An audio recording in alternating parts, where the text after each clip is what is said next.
Les travaux ont été lancés en février 2016, ils ne sont toujours pas terminés, mais le public peut désormais découvrir l'espace dédié aux expositions temporaires du Musée de la Mer et de la Marine de Bordeaux. Il accueille 120 photos de 2 photographes du National Geographic ayant pour thématique Sous les mers. Cette exposition retrace leur travail et leurs rencontres sous l'eau sur l'Arctique depuis 40 ans maintenant.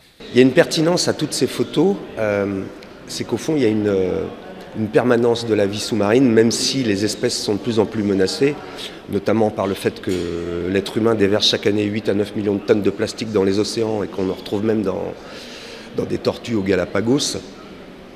Mais il y a un travail d'abord de mémoire qui est fait par ces 2 grands photographes, et d'autre part, il y a un travail, j'allais dire, artistique qui est lui éternel.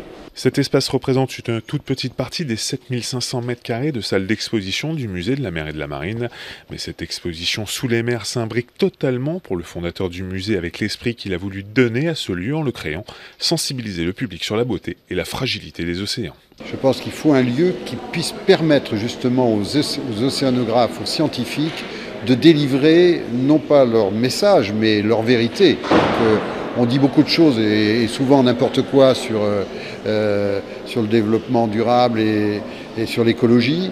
Nous, notre idée, c'est pas de faire du sensationnel, c'est de porter à connaissance du public la réalité des découvertes des scientifiques. Cette première exposition temporaire du Musée de la Mer et de la Marine est visible jusqu'au 30 avril prochain. La partie du bâtiment consacrée à l'exposition permanente est encore en cours d'aménagement. Les scénographies sont en train d'être réalisées avant d'être mises en place en début d'année prochaine. L'ouverture totale de ce nouveau musée bordelais est prévue pour juin 2019.